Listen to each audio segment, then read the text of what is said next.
Saya kaget di ruangan ini. Untuk Intel yang ada di sini, kita ucapkan salam sama-sama ya. Tadi saya kan ke Purworejo, Mas. Ah, Pas Purworejo rupanya banyak juga petugas-petugas preman yang mengikuti.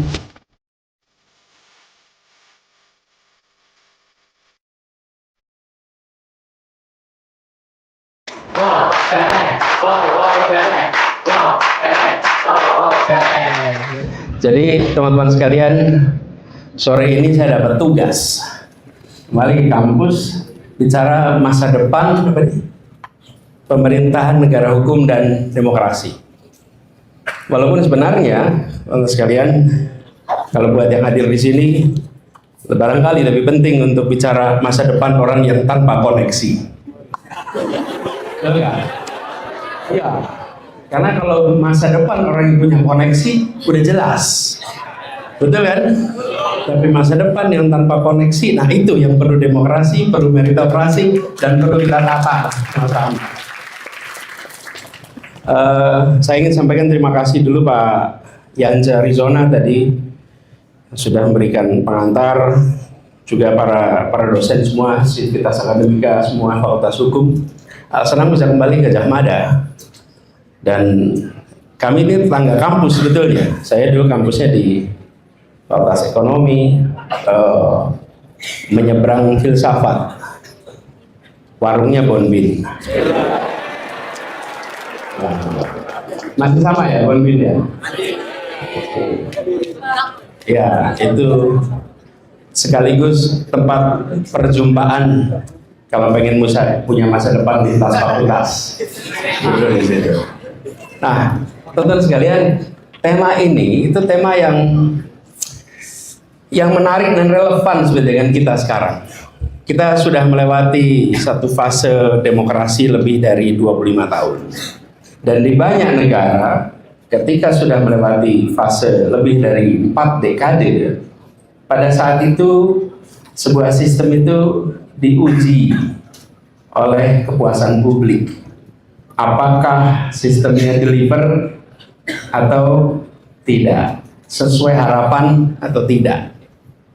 Nah, bagi kita di Indonesia hari ini, sebenarnya proses konsolidasi demokrasi itu sudah berjalan dengan relatif cukup baik. Saya perlu sampaikan teman-teman, yang dikerjakan Indonesia di tahun 99 itu fantastis. Kenapa fantastis? Karena semua lini, ada beberapa perkecualian, semua lini di situ dilakukan reformasi kaitan dengan demokrasi. Yang terlewat adalah serius reform soal birokrasi, serius reform tentang pengelolaan partai, itu terlewat, tidak dikerjakan serius, khususnya tentang pembiayaan partai. Tetapi di era pra 99 ada sentralisasi yang luar biasa. Sentralisasi ini adalah di pusat kekuasaan tersentral di tangan presiden, di pusat daerah semua kekuasaan menempel di tangan pusat.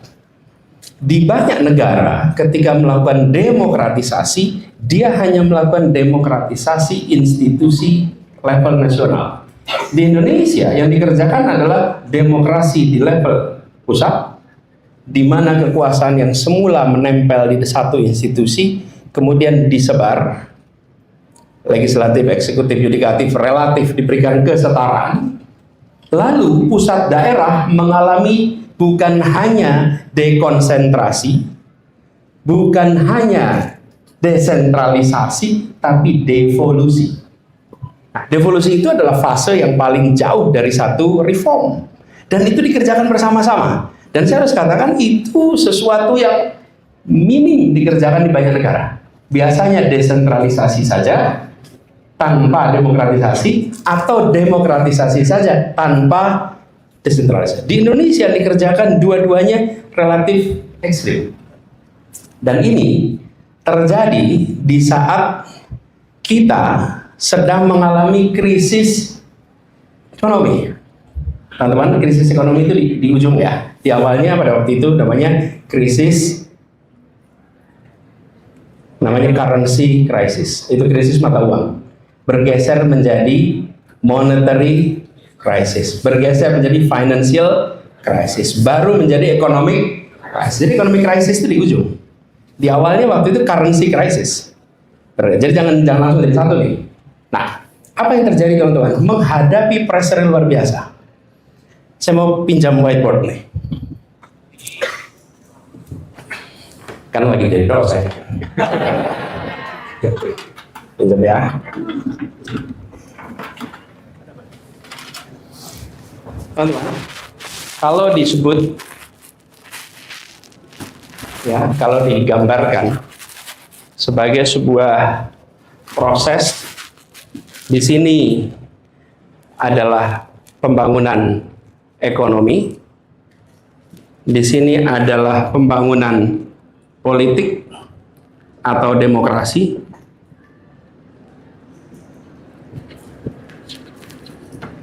maka di era 80-an, 90-an, dunia menyaksikan ada dua pola. Banyak negara ingin sampai ke sini. Maju secara ekonomi, maju secara politik. Betul ya? Tapi banyak rutenya diambil begini. Politik dulu dibangun, baru belok menuju bangun ekonomi. Ada juga yang bangun ekonomi dulu, baru nanti bangun politik. Kira-kira gitu. Ya, Indonesia masuk yang mana waktu itu? Enggak, era Orde Baru nih. Bangun ekonomi dulu, politiknya belum. Lalu terjadi krisis. Ketika terjadi krisis, apa yang terjadi? Ekonominya hancur, politiknya belum maju. Betul tidak?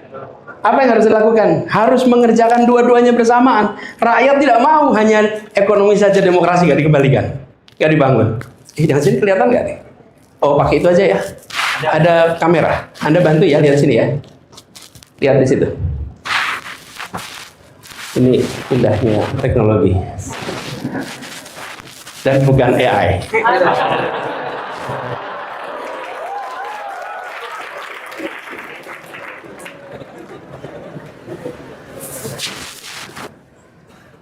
Bisa nggak sih dosen diganti teknologi?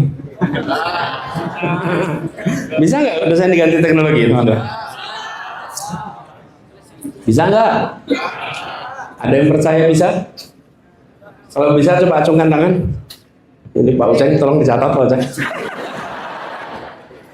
Gini, pertanyaannya salah, pertanyaan diganti. Dosen macam apa yang tidak bisa diganti teknologi? Dosen macam apa yang bisa diganti teknologi? Ya, yang PowerPoint nggak pernah ganti aja teknologi itu. Okay. Materinya nggak pernah berubah, tiap semester sama terus, recycle terus, nah itu bisa diganti teknologi itu. Diinget-inget deh. Tadi sampai mana kita? Nah, Indonesia harus mengerjakan semua bersamaan. Apa yang terjadi? Kita harus melakukan ini.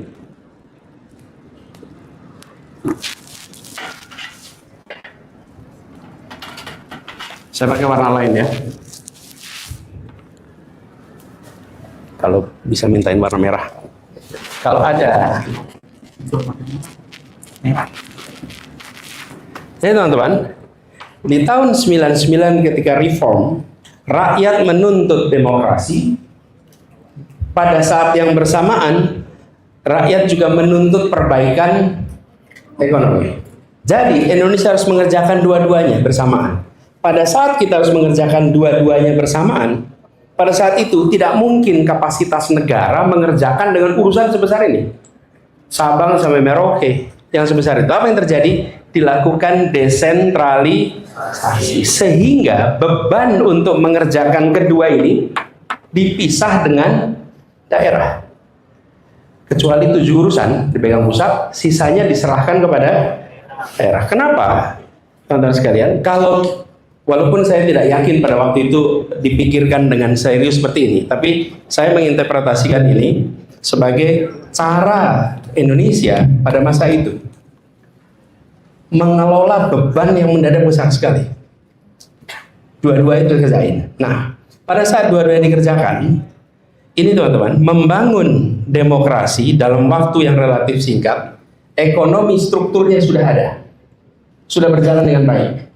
Pada masa itu krisis itu dimulai sebetulnya karena kekeliruan private sector yang pinjam dana dari luar dalam angka yang besar sekali, sementara pemerintah tidak tahu besarannya seperti apa. Ini efek dari liberalisasi ekonomi di tahun 80-an akhir, 90-an awal. Apa yang terjadi pada masa itu? Swasta pinjam dari luar, negara tidak tahu denominasinya apa, besarnya apa, besarnya berapa, kapan jatuh tempo, dan punya konsekuensi apa saja. Pemerintah tidak punya data itu.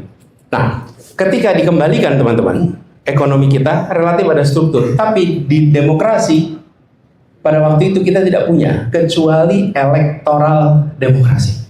Kita punya warisan pemilu rutin. Pemilu rutin di Indonesia 5 tahun sekali. Dan pemilu rutin di Indonesia itu di satu sisi itu teatrikal, karena tidak perlu survei sudah tahu hasilnya.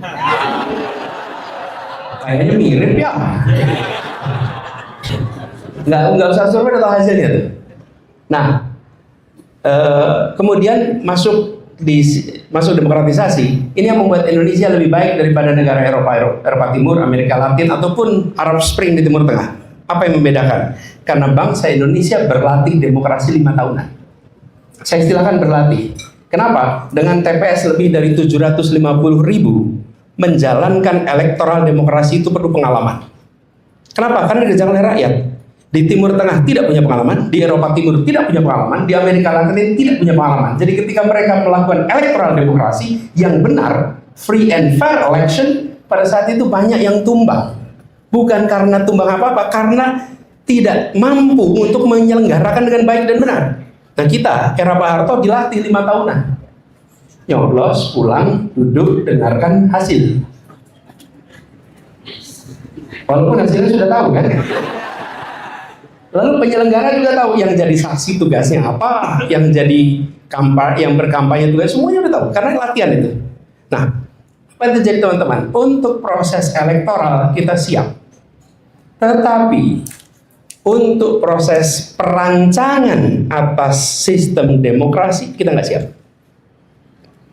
Jadi bangunan demokrasi kita dari awal itu tidak dirancang dengan arsitektur demokrasi yang serius. Saya istilahkan arsitektur demokrasi. Kenapa? Karena demokrasi itu sebetulnya bangunan. Bangunan, ini abstraknya nih. Demokrasi adalah sebuah bangunan yang mengatur perilaku orang di dalam bangunan itu, di dalam demokrasi itu, di mana tiap-tiap unsur akan memperjuangkan kepentingannya, lalu memperjuangkan aspirasi satu sama lain, dan harus ada outcome-nya berupa kebijakan-kebijakan yang nanti akan dirasakan oleh seluruh penghuni dari demokrasi ini. Jadi demokrasi itu satu institutional design, desain institusi untuk membentuk perilaku. Kalau teman-teman cek definisi demokrasi, apa definisinya demokrasi itu? Sudah ada. Dari rakyat, untuk rakyat, oleh rakyat. Pemerintahan yang dipimpin oleh suara rakyat. Pemerintahan yang dipimpin oleh suara rakyat. Ada lagi? Apa? Demokrasi setelah demokrasi. Pengalaman pribadi ya. Kita juga ngalamin tuh. Demokrasi, teman-teman, secara definisi ada lebih dari 560 definisi. Jadi kalau teman-teman mau studi literatur tentang demokrasi, banyak sekali yang mengatakan rakyat itu namanya Abraham Lincoln. Kalau saya mencoba menerjemahkan dalam percakapan ini ya, sebagai definisi adalah cara damai untuk mengelola kepentingan yang ada di dalam masyarakat, yang hasilnya adalah keputusan-keputusan yang mengikat oleh untuk seluruh masyarakat. Cara damai, kata kuncinya adalah cara yang damai dalam mengelola kepentingan. Sebelum demokrasi, pergantian kekuasaan itu ya rebutan. If you're killed, you're replaced. If you survive, you're still in power. Demokrasi membuat itu. Dikendalikan dua, satu durasinya dikendalikan, dua skopnya dikendalikan. Kekuasaan yang semula tidak ada batasan skop, semua urusan di tangan satu institusi, dan tidak ada durasi waktu. Ketika ada demokrasi, ada durasinya dan ada pengendalian skopnya.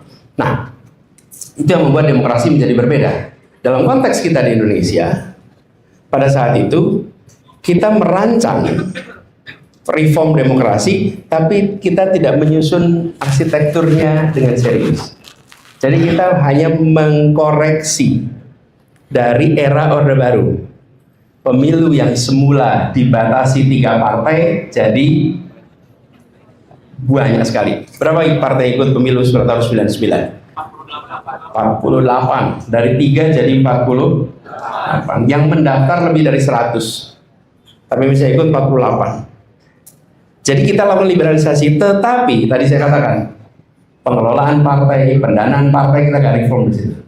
Lalu kita tidak menakar secara atau mengatur secara serius bagaimana hubungan antara pusat dan daerah di dalam konteks demokrasi.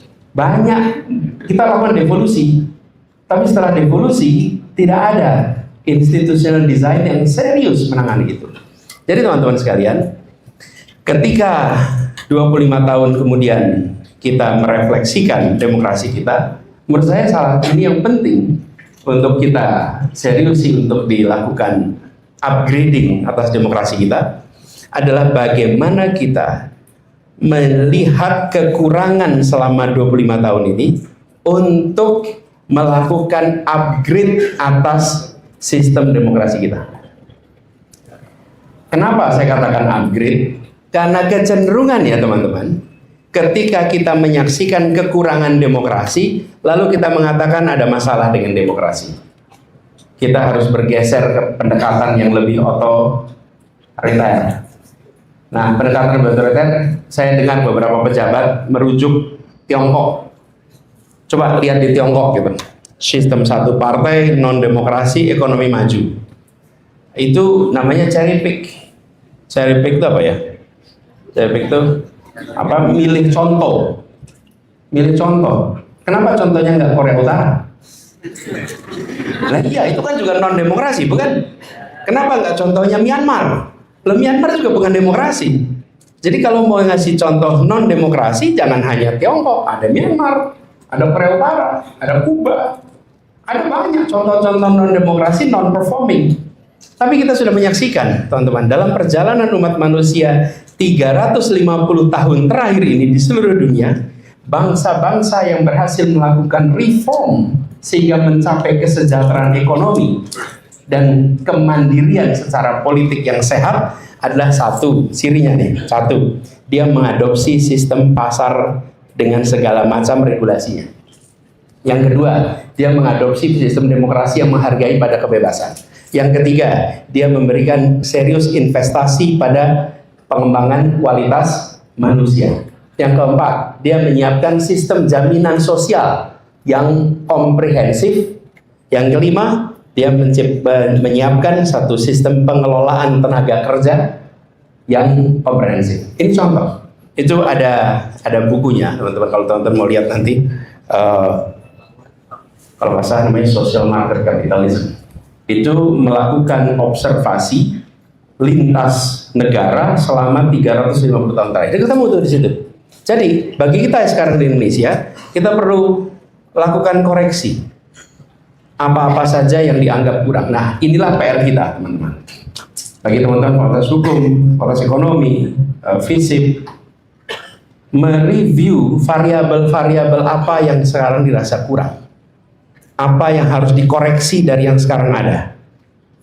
Misalnya teman-teman, kita menyaksikan tentang bagaimana demokrasi, bagaimana proses demokrasi dan delivery itu nyambung. Kenapa? Rakyat itu membutuhkan delivery. Demokrasi memastikan aspirasi rakyat dimasukkan. Saya beri contoh. Saya pernah tugas jadi gubernur. Ketika saya dilantik, itu tanggal 16 Oktober 2017. Pada saat itu APBD DKI sudah diputuskan di DPRD. Jadi ketika saya dilantik cetok, pada saat itu saya tinggal menjalankan APBD dari gubernur sebelumnya. Apa yang terjadi? Janji yang saya katakan dalam pemilu bisa nggak dilaksanakan? Nunggu setahun. Ini contoh bagaimana institutional design antara demokrasi dan delivery nggak nyambung. Kenapa? Karena kita pada saat reform 99 tidak mengubah aspek ini. Sistem kita ini kalau pemilu masih mengasumsikan incumbent terpilih terus-menerus. Itu asumsinya ketika Pak Harto berkuasa. Ada pemilu, tapi untuk memilih yang sedang memegang kewenangan. Incumbent terpilih. Tidak ada asumsi incumbent itu kalah. Lalu kalau incumbent kalah, nasional. Sama. Pemilunya kapan? Digeser bulan Februari tanpa menghitung soal delivery. Kalau itu seperti contoh nih, Pilpres bulan Februari, dilantik Oktober, kemudian nota anggaran untuk tahun depan dimasukkan kapan? Agustus. Kelihatan nggak bolongnya di situ? Jadi kalau saja yang terpilih kemarin perubahan,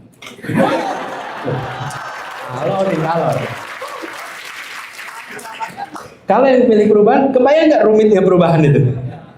Karena dia ini hanya bisa mengajukan anggaran untuk pemerintahannya tahun depan, dan pemerintah yang akan keluar bisa memasukkan segala macam, termasuk IKN ke situ, sehingga di pemerintahan tahun pertama harus dikerjakan. Betul tidak?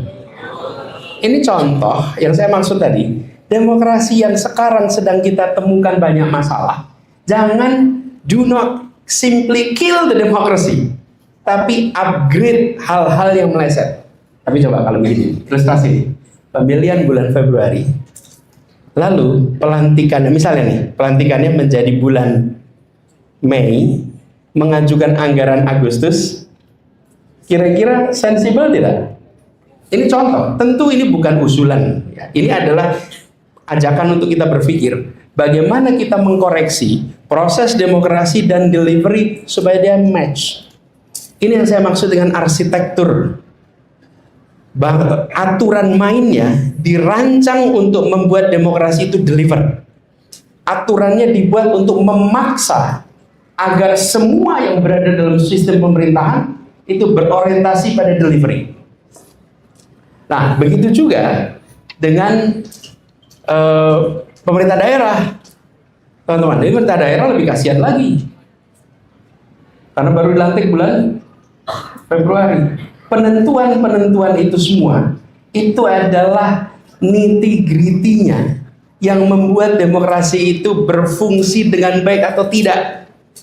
Jadi kalau kita ingin pemerintahan dengan negara hukum dan demokrasi, kita itu harus mau masuk dalam urusan yang kecil-kecil begini. Karena itu yang menentukan bisa deliver apa tidak. Wali Kota Jogja dilantik bulan Februari kemarin. Anggaran sudah jalan dari Januari, teman-teman. Jadi sejak Februari itu dia hanya menjalankan terus. Publik tidak tanya ini anggaran dari mana. Publik tahunya yang dijanjikan belum terlaksana. Sementara nggak ada itu.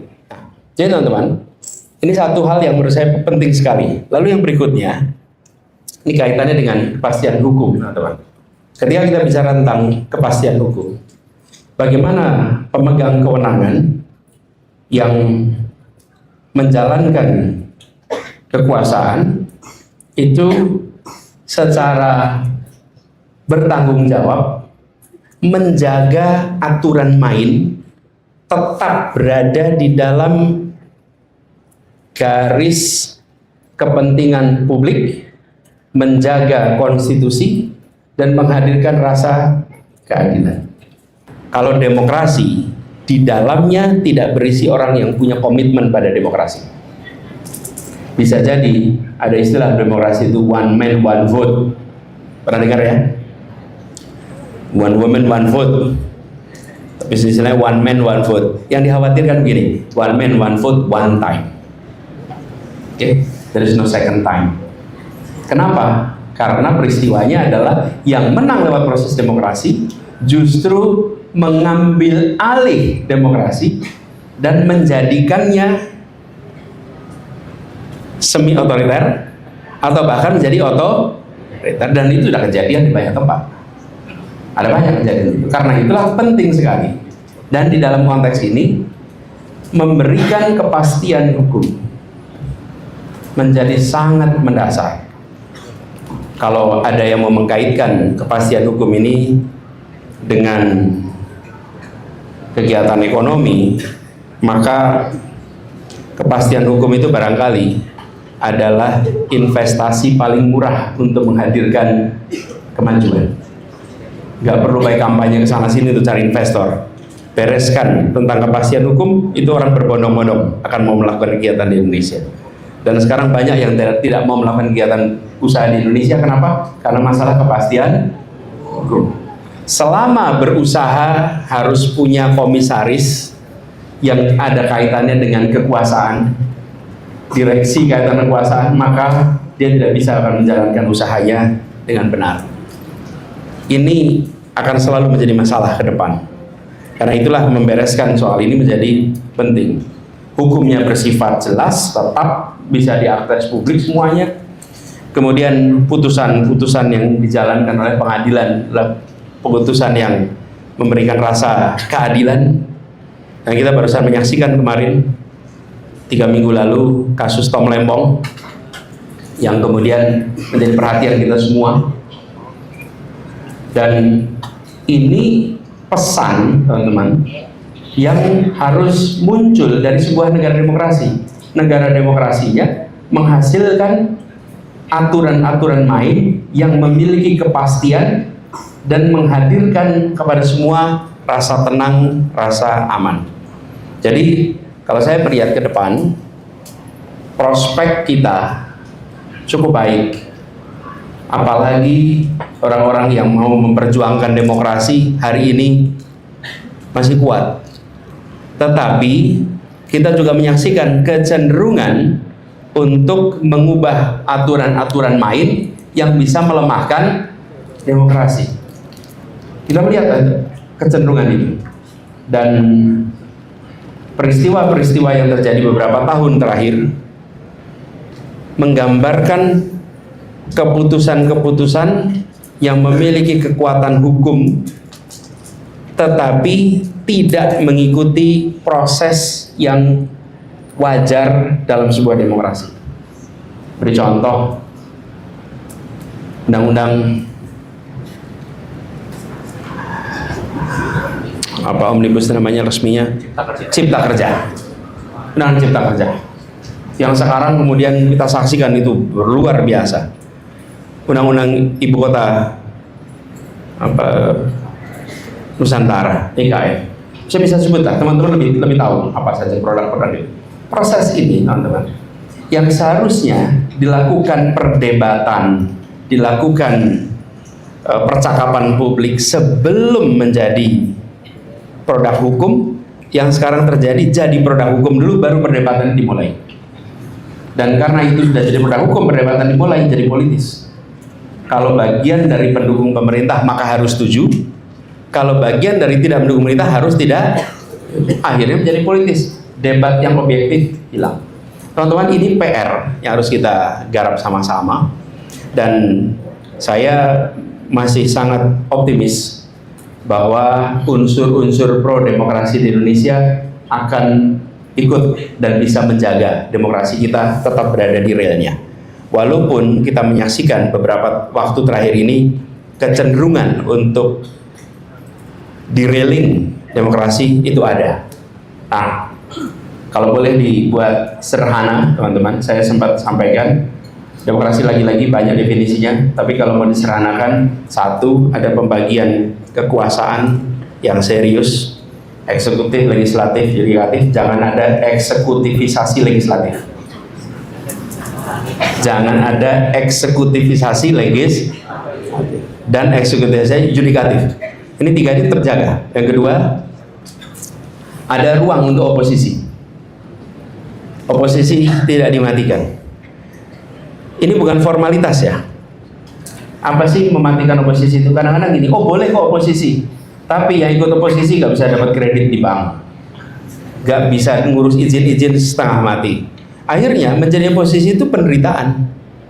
Padahal oposisi harusnya dia justru menjadi pengimbang untuk memperkaya proses pengambilan keputusan. Itulah esensi oposisi. Yang ketiga adalah kebebasan berbicara, berpikir, ungkapan. 3 itu kalau sederhananya yang harus dijaga minimal di hari-hari ke depan.